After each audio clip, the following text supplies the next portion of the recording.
अऊज़ु बिल्लाहि मिनश शैतानिर रजीम। बिस्मिल्लाहिर रहमानिर रहीम। कुल अऊज़ु बिरब्बिन नास। यहाँ पे आपने क्या किया है? गुन्ना किया है। गुन्ना किया है, ठीक है। गुन्ने का लघु माना क्या है? बिन बिनाहट। गुन्ने का लघु माना क्या है? बिन बिनाहट। बिन बिनाहट है, ठीक है। और बिन बिनाहट किसे कहते हैं? बजिंग साउंड और हमिंग साउंड को कहते हैं। बजिंग साउंड और हमिंग साउंड को कहते हैं। हमिंग साउंड को कहते हैं, ठीक है। तो यहाँ पे आप बता सकते हैं कि बिन बिनाहट है क्या? बिन बिनाहट इसे कहते हैं।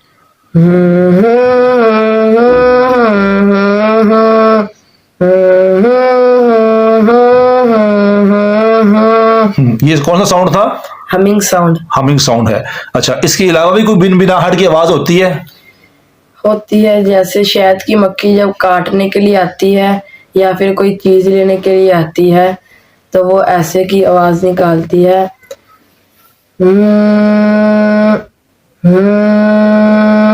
ठीक है, यानी कि शहद की मक्खी की भी बिन बिनाहट होती है। इसके अलावा भी किसी की बिन बिनाहट होती है? मच्छर की भी होती है जब वो रात को काटने के लिए आता है मसलन। अच्छा, ठीक है, वो भी ठीक है। तो ये बिन बिनाहट की आवाज जो आपने निकाली, इसके लुग़वी, इसका गुन्ने का लुग़वी माना क्या है? बिन बिनाहट। अच्छा, ठीक है।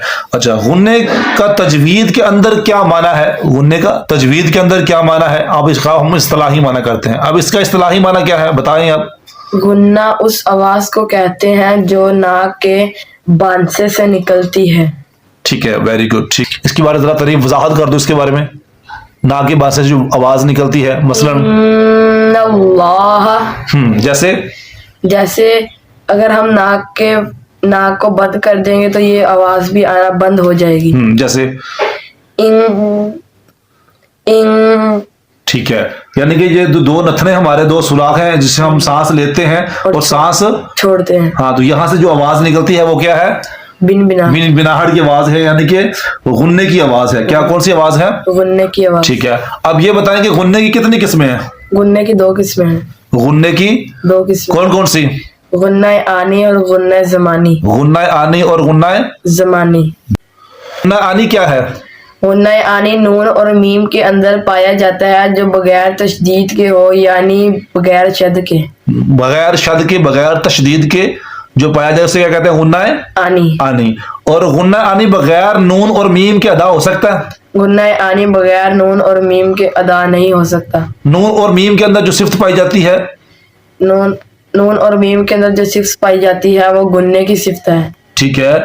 ये कौन सी सिफ्त है? ये है सिफाते लाजिमा। सिफाते लाजिमा। लाजिमा है, यानी कि नून और मीम गुन्ना आनी के बगैर नून और मीम अदा नहीं हो सकती। अब यहाँ पर एक क्वेश्चन, एक सवाल है जो लोग सवाल करेंगे, पूछेंगे, उनको तवज्जुह होगा कि नून और मीम बगैर तशदीद के हैं, इनको भी खींचना चाहिए या नहीं खींचना चाहिए? नून और मीम बगैर तशदीद के हैं तो इनको नहीं खींचना चाहिए। ठीक है, इनको नहीं खींचना चाहिए क्योंकि ये कौन सा गुन्ना है? गुन्ना है, ये गुन्ना आनी है। और दूसरा गुन्ना कौन सा होता है? गुन्ना ज़मानी। गुन्ना ज़मानी को खींच के पढ़ते हैं। गुन्ना ज़मानी की मिकदार होती है और गुन्ना आनी की कोई मिकदार नहीं होती। कोई मिसाल दे दो, गुन्ना ज़मानी की मिसाल दे दो। इन्नल्लाह, यानी कि यहाँ पर हम गुन्ना ज़मानी कर रहे हैं, हाँ। इसको हम जरा खींच के पढ़ रहे हैं, स्टे करके जा रहे हैं इसके ऊपर जरा, हाँ। ठीक है। तो गुन्ना आनी पे हम कोई स्टे नहीं करते। हाँ, गुन्ना आनी के अंदर कोई स्टे नहीं है, कोई मिकदार नहीं है कि जो बंदा कहे कि गुन्ना आनी की भी मिकदार है जैसे गुन्ना ज़मानी में। डिफरेंट, दोनों में डिफरेंस ये है कि गुन्ना ज़मानी की मिकदार है और गुन्ना आनी की कोई मिकदार नहीं होती, ठीक है। और जो गुन्ना आनी है, अब इसकी कोई मिसाल आप कुरान पाक से पेश करें। मिनल्लाहि, मिनल्लाहि। गुन्ना आनी के ऊपर तशदीद होती है? नहीं होती। जैसे यहाँ पर तशदीद नहीं है, अगर हम इसको मिनल्लाहि पढ़ेंगे, मिनल्लाहि गुन्ना करके जाएंगे, इसके ऊपर स्टे करेंगे, तो ये फिर गुन्ना आनी में आएगा, गुन्ना ज़मानी में आएगा? गुन्ना ज़मानी में आएगा। गुन्ना आनी में नहीं आएगा। गुन्ना फिर किस में आएगा? गुन्ना ज़मानी, क्योंकि गुन्ना ज़मानी की मिकदार है, मिकदार है। और गुन्ना आने की, गुन्ना आने की कोई मिकदार नहीं है। तो गुन्ना आने की वो फिल फोर जल्दी अदा करते हैं या इस पर स्टे करते हैं? गुन्ना आने को जल्दी अदा करते हैं। मिसाल मीन अल्लाही, मीन अल्लाही।